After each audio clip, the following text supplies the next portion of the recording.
In our business update this morning, we're going to be having a conversation about technology. I am joined by Mr. James Biaruhanga, who is the General Manager at Raxio Data Center. Welcome to Morning at NTV. I'm happy to be here. Now, COVID-19 has shown that we need technology and has also given a platform for technology to come to the top of any, say, conversations, meetings, and even workspaces. Yeah. But what is different about Raxio Data Center?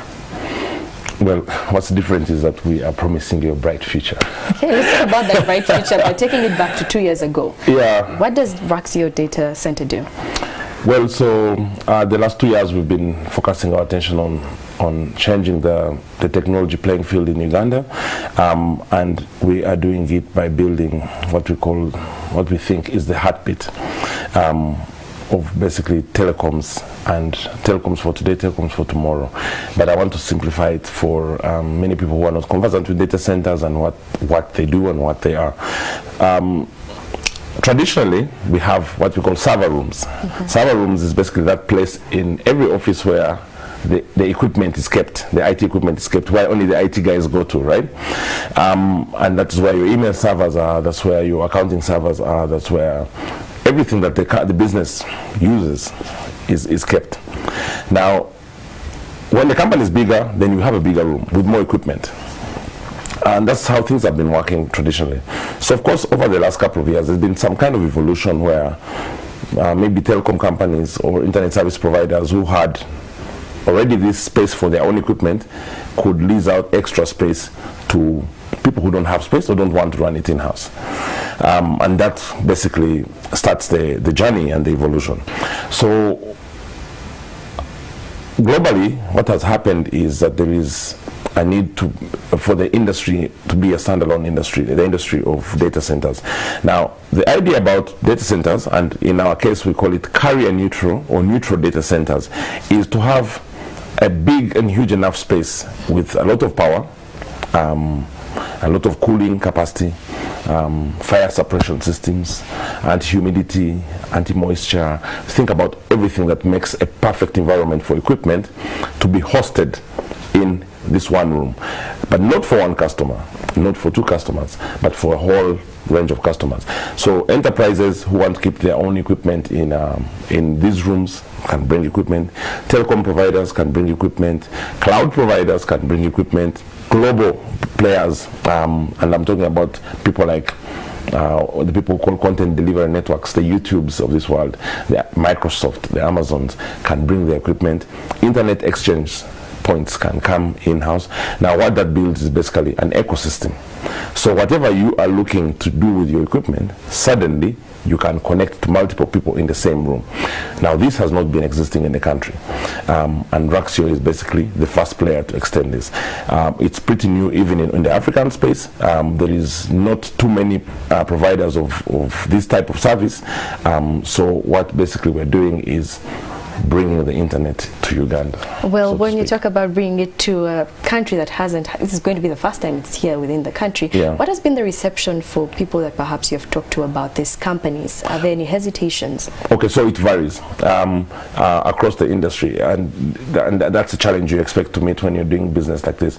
So people like the telecom providers already are conversant with this kind of thing because they are hosting in international data centers. You will be surprised that almost every telecom provider or an internet service provider in Uganda has some sort of presence out of Uganda, maybe in a data center in Nairobi or in London or in New York. As far as that, they have their own equipment there that basically they use to aggregate the internet and bring it. So those guys understand it. Then you have a different category of people, which is basically enterprises whose needs are different. They're not looking for internet, and their issues are now more like disaster recovery. Think of a bank. They need a location that is, they have equipment on site, they need equipment off site. So in case that there is a power outage, in case there's a theft or a break-in, in case there is a fiber cut, they need some kind of location where they can actually fall back to and make sure that the business continues to operate. Also, regulation for media houses, for insurance companies dictates that you should have a remote location where you keep your data. So some people use backup tapes, but more so to have an offsite location where you can keep your data.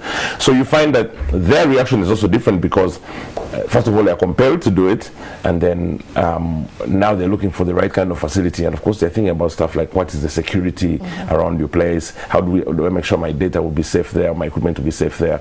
So there's a conversation to have. And then you'll have the SMEs who wondering how they benefit from this, and you find that the SME cannot maybe afford to be a direct customer themselves because they're obviously still much smaller, and that's what brings about the conversation of like the cloud providers.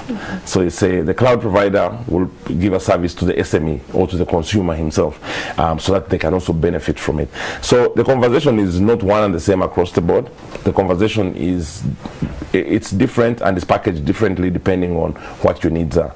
Are you looking for connectivity? Different conversation. Are you looking for cloud services? That's a different conversation. Are you looking for disaster recovery? That's a different conversation. So and that's what comes with being able to build an ecosystem, because different people have different needs.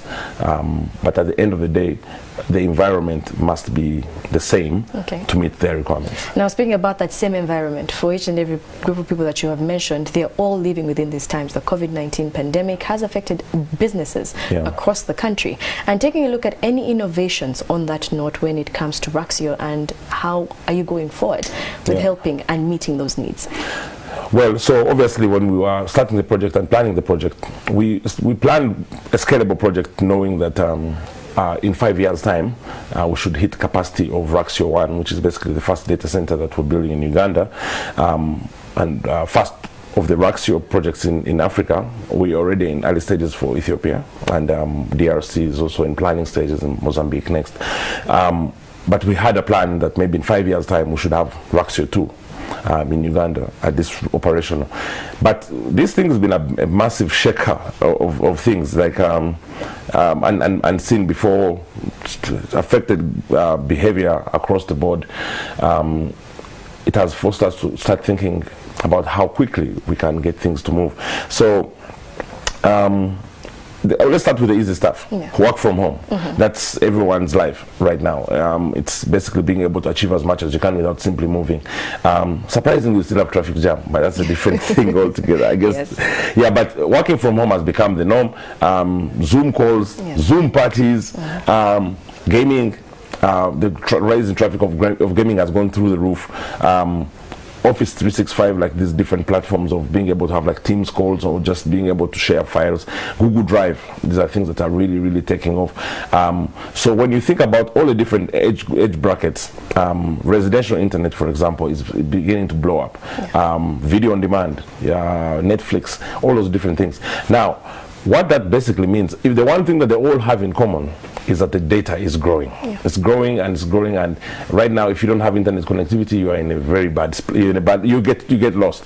Now, for how much longer can we continue to run with internet costs that are in the current level that they are, much as it's coming down and ISPs are fighting hard to try and deliver service at such a low cost?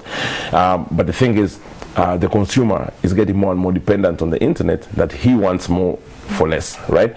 So how much longer can you possibly run in this current situation? Not too long, right? So basically what happens is that the internet has to start collapsing into the country. So you have to find that the gaming platforms need to come into the country. These Zoom calls and all those kind of platforms have to come in country. Drives have to come in country, like Google Drive and Microsoft Drive, because everything you're doing is actually sitting on all these different things. If you really think about what you use your internet for, even at work and whatever, it's like 80% is sitting on like 4 different platforms. It's Amazon, it's Facebook, it's Google, it's Microsoft, right? And then the other 20% goes into those other little applications. Now, to be able to have all these things to work and work affordably and fast and reliably, you can't be crossing the ocean to pick this content. It has to be sitting here. So what has happened is that now we have had to quickly readjust as well, and say, instead of a 5-year plan, to have, because now we can't also have, the country can't rely on 1 data center. We need at least 2 data centers so that you have a backup. So we are accelerating our plan on second site, so that we are basically able to provide for this growing need of traffic and demand, and also significantly pushing the Silicon Valley boys, talking to the Eastern guys, the Eastern giants, the Alibabas, Tencent, Zoom. You know, the Asian giants are also quite big, to basically tell them that, please, we have built this site, we have the internet exchange point connected to it, we've got 10 fiber carriers, please bring your kit in country, and basically let's accelerate how fast we can grow the internet. Okay, yeah. So it's all about making sure you can be able to grow the internet and give the fastest that you possibly can. But or enable the ISPs to give the fastest. Okay. Yeah. Now, as we wrap this up, one of the things is that we are living in a society where now cost cutting is coming into play. Yeah. Where some companies are looking at what can I do without, or what can we put on hold, or can we get something cheaper? Yeah. So in terms of prices for Raxio as a data center facility that someone can use, how affordable is it for a customer that has just come out of the COVID-19 pandemic, they're recovering, but they need this space? Yeah, so there's something I usually refer to as the total cost of ownership, right? So when you're thinking about, when you're making any decision, you need to really think about what is the overall cost that of my opportunity cost, right?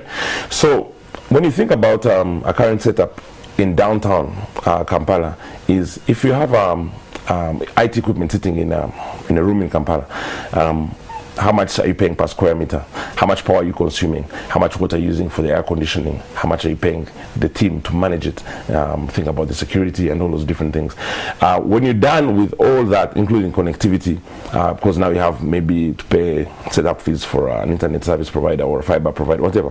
When you think about all those costs and then you look at shared infrastructure as an option, because all the things are already there, right? Now all you're just doing is paying for your space on the floor.